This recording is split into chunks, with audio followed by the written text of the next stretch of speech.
Our lead story tonight, well, after the big diplomatic success of the G20 summit, the Prime Minister hosted a gala dinner for Team G20 at the Bharat Mandapam. Well, this is the Prime Minister's gesture of acknowledgement for the ground staff, the support team and the security agencies who worked tirelessly to make the G20 summit a roaring success. The Prime Minister interacted with over 3,000 workers who managed the logistics of the grand show. He said that it's them who truly are behind India's big global moment. देश का नाम रोशन हुआ, चारों तरफ से तारीफ ही तारीफ सुनने को मिल रही है।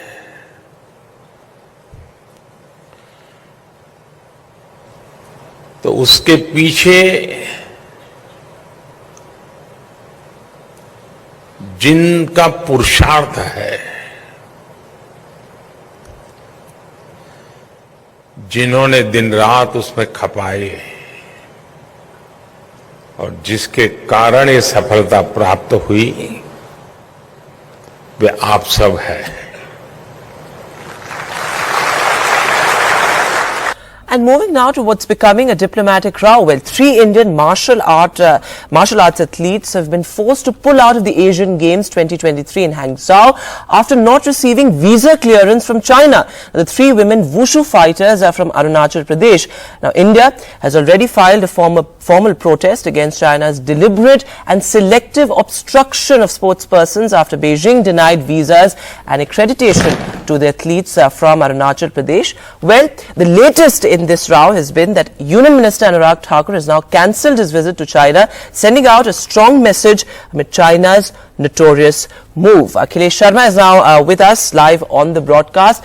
So Akhilesh, the larger point, of course, here is that India is sending out a strong diplomatic message as well, that such notorious moves are not acceptable to New Delhi, something that it's reiterated in the past as well.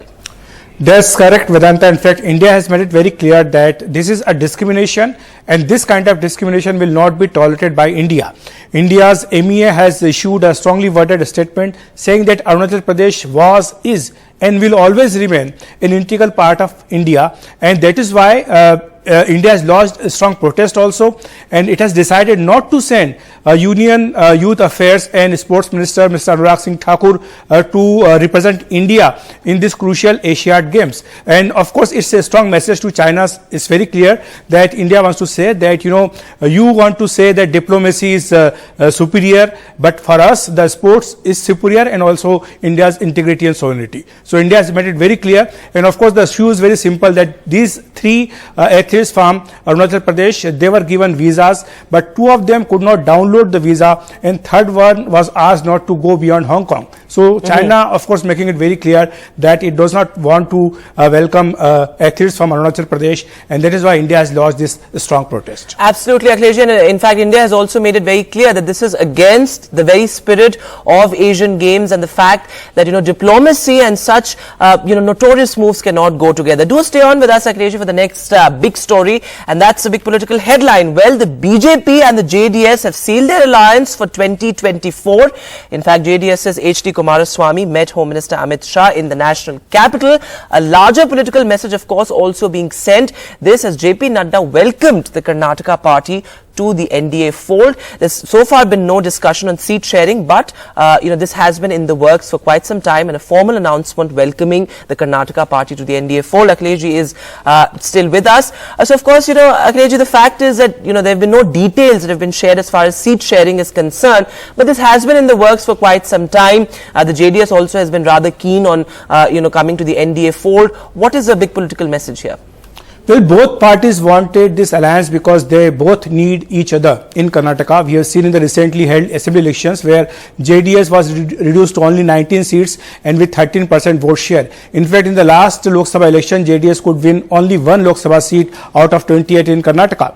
And the BJP, which had won last time 25 seats out of 28, this time wants to repeat the performance, but of course it knows very well that the Congress party is now very strong in Karnataka after defeating BJP in the recently held assembly elections. That is why this alliance was needed for for both parties, and that is why they have come to this conclusion. Now, BJP President JP Nadda, after this meeting, has announced that JDS will be part of NDA, and BJP and JDS will be forming an alliance to contest the upcoming Lok Sabha elections together. And of course, the number of seats is something which will be discussed later, and they are saying that the BJP's parliamentary board will decide about these seats. But we know from the sources that JDS wants to contest at least on 6 Lok Sabha seats of all Mysore region, but BJP is keen to give them only 4 Lok Sabha seats. Right, Akhilesh, thanks so much for joining us with all those details. An important political story, because this also comes after the BJP's defeat in Karnataka, one of its only bastions down south. But moving now to a story that's really sent shockwaves, one of the most shocking and shameful moments in Parliament's history. Well, BJP MP Ramesh Bidhuri and his shameful communal comments in Parliament have ignited massive outrage, and he's also received a warning today of severe action from Lok Sabha Speaker Om Birla. But his comments have been expunged from the records. And a now viral video shows Mr. Bidhuri repeatedly hurling abuses and Islamophobic slurs, religious slurs, extremely abusive slurs at BSP MP Danish Ali while speaking on record in the Lok Sabha today. The Congress is also to move a privilege motion against Ramesh Bidhuri, and they demand serious action against him. This as Danish Ali, the BSP MP, broke down, said that he's considering to leave the parliament. A shocking communal rant from BJP MP Ramesh Bidhuri against fellow MP, the Bahujan Samaj Party's Danish Ali, on Thursday inside India's new parliament. An institution Prime Minister Modi and many others have repeatedly called the temple of democracy.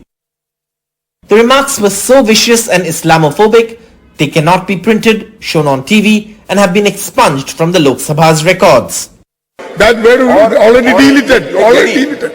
Equally shocking, perhaps, the laughter on camera of 2 of the BJP's senior-most leaders and members of parliament, Dr. Harshvardhan and Ravi Shankar Prasad, who were seated right behind Mr. Bidhuri as he made the offensive remarks. 24 hours on, there has been no apology from Mr. Bidhuri. It was left to his senior in the Lok Sabha, Defence Minister Rajnath Singh, to express regret in the House shortly after the remarks were made. यदि कुछ ऐसा उन्होंने कहा है जिससे कि इनकी feeling hurt हुई है, उसके लिए मैं खेद व्यक्त करता हूं. After outrage, the BJP has now issued a notice to Bidhuri, asking him to explain his controversial remarks within 15 days. Sources say Lok Sabha Speaker Om Birla has warned Mr. Bidhuri of severe action for a repeat offence.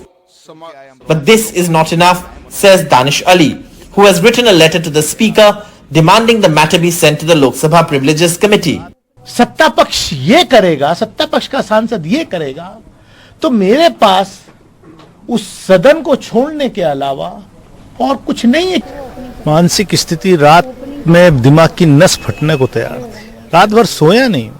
The opposition has hit out at the BJP over the issue. The Congress has written to the Lok Sabha Speaker demanding strict action.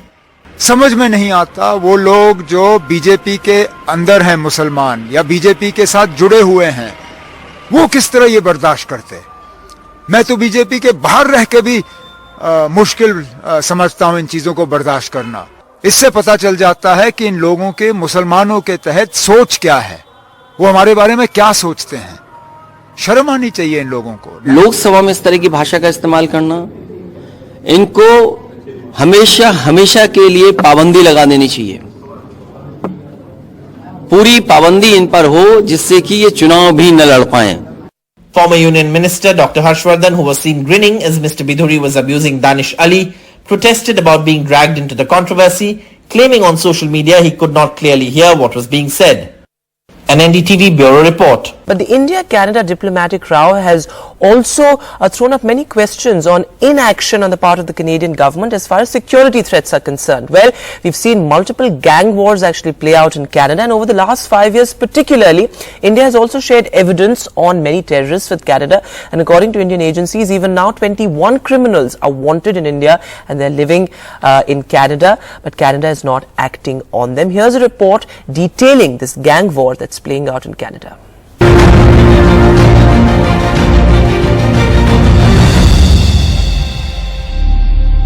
India-Canada relations at an all-time low, precipitated by Canada accusing India of a role in the killing of this man, Hardeep Singh Nijjar, a Khalistani Tiger Force operative and one of India's most wanted criminals. Vancouver, Surrey, Ottawa and Brampton, these cities are notorious for anti-India propaganda, and as per dossiers of India intelligence agencies, as many as 21 of India's most wanted have been living in these areas for several years. The National Investigation Agency claims it has shared not only information but also evidence about their involvement in anti-India activities. But while the Canadian police did issue notices against some of the Khalistani operatives, the main protagonists are often seen walking freely in public. Nijjar, for instance, was seen with Prime Minister Trudeau despite an extradition request for him from India.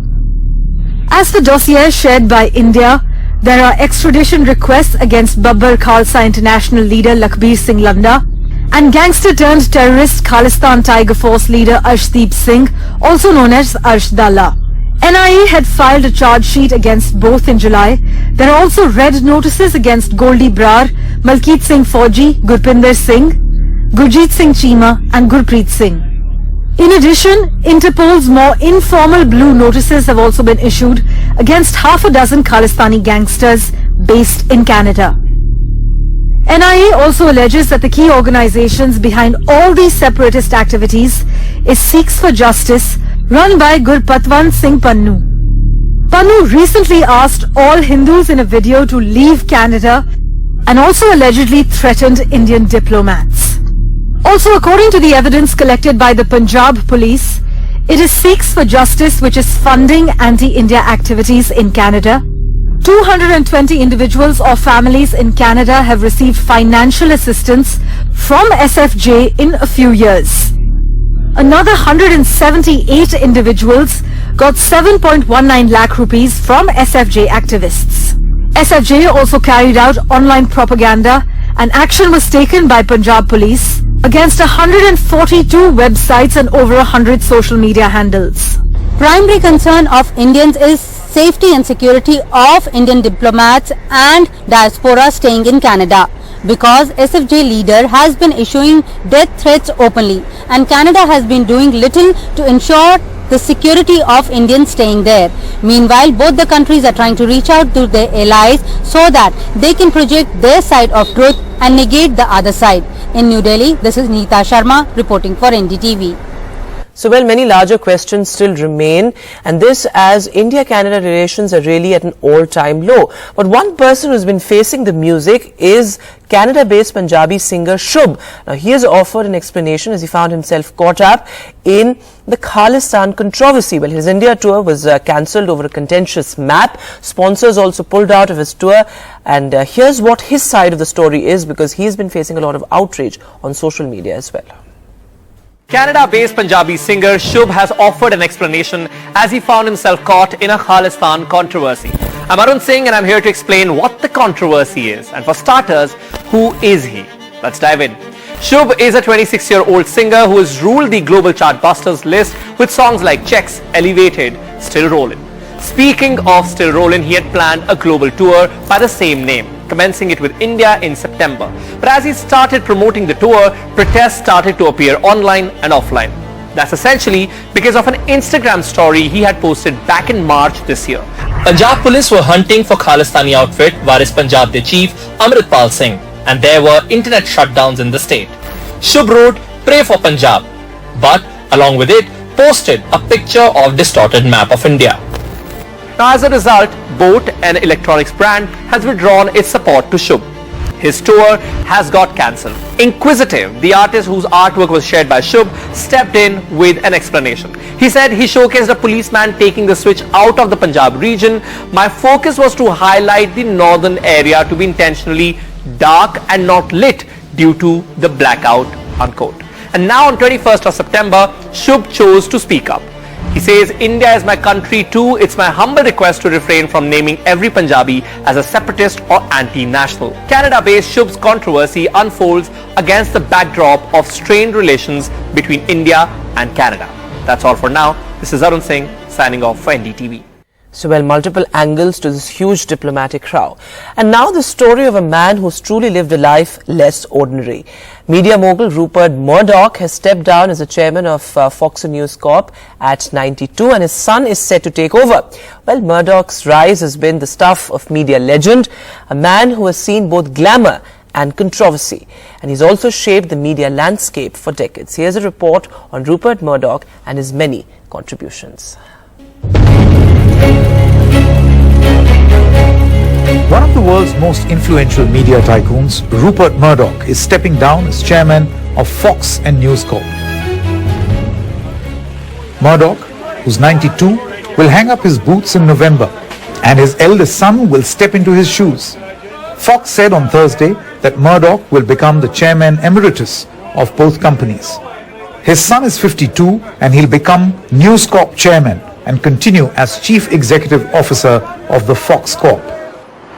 With ownership of powerful newspapers such as The Sun and The Times and broadcasters Sky and Fox News, the Australian has helped shape the media landscape in many countries such as the US and the UK. The media mogul is no stranger to controversy. In 2011, journalists of his newspaper News of the World were found to have hacked into phones of politicians, celebrities and others to produce exclusive features. His papers were repeatedly accused of pandering to sensation-seeking public. Despite these controversies, his media empire continues to exert its influence on the political landscape, especially in the United States, as leaders from the Republican Party, including Donald Trump, continue to prominently feature on Fox News. When Rupert Murdoch steps down from his high-profile role, it will mirror the hit show Succession. Children of a media mogul vying for the top job at the end of an era in the media industry. With Vishal Vivek, Bureau Report, NDTV. What an incredible legacy left behind. But moving now to a story from Manipur, how really are people coping there, particularly the displaced? Well, an international multi-platform entertainment brand has come up with the idea of crocheting dolls as a sustainable livelihood for the internally displaced people languishing in makeshift relief camps in violence-hit Manipur. Of course, the ongoing violence has so far killed 175 people and injured more than 1,000 people. In fact, over 4,000 houses have been set on fire and 50,000 people have been displaced. Here's how they're coping up. Ratndeep Chaudhary and BM Sunzu have this report.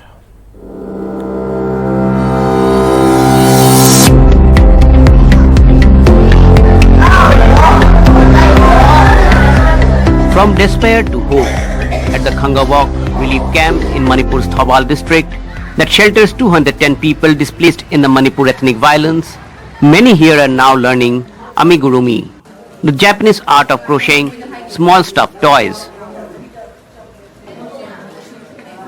A livelihood initiative by a Singapore-based farm, 1 Million Heroes, that has taken up the responsibility to train women in relief camps across Manipur. The training is being imparted in 5 relief camps for now.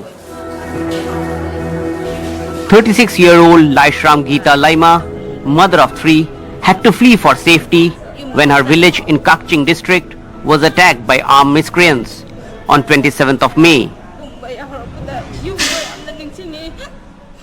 After losing everything, Geeta is pinning hope on these dolls.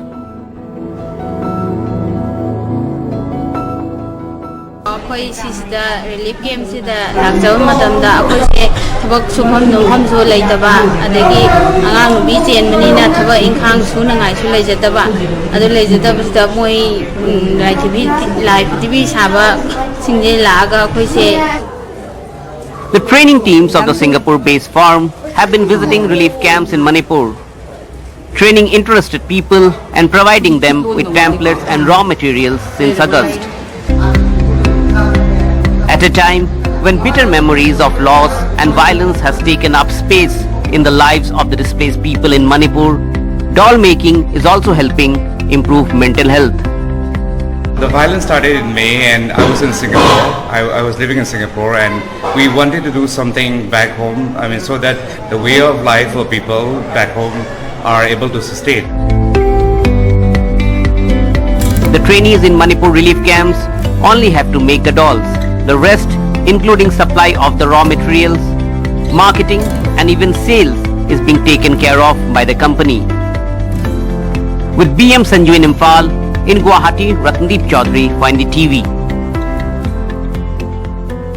So, well, how crocheting dolls could be a means to get their livelihood back on its legs. But moving now to, well, the fanciest and dreamiest Bollywood wedding this year, but this time it's with a political twist. Well, actor Pariniti Chopra and Aam Aadmi Party MP Raghav Chadha are in Udaipur for their much anticipated wedding. Well, the couple's pre-wedding festivities have already begun, and it began with an ardas ceremony in Delhi. Now there's also going to be a Sufi night. It's going to be an intimate wedding is what they say, and along with the bride and the groom, their families and other high-profile guests have also arrived there in Udaipur. The invites have been sent out, and well, many high-profile politicians and Bollywood celebrities are already in Udaipur for this wedding.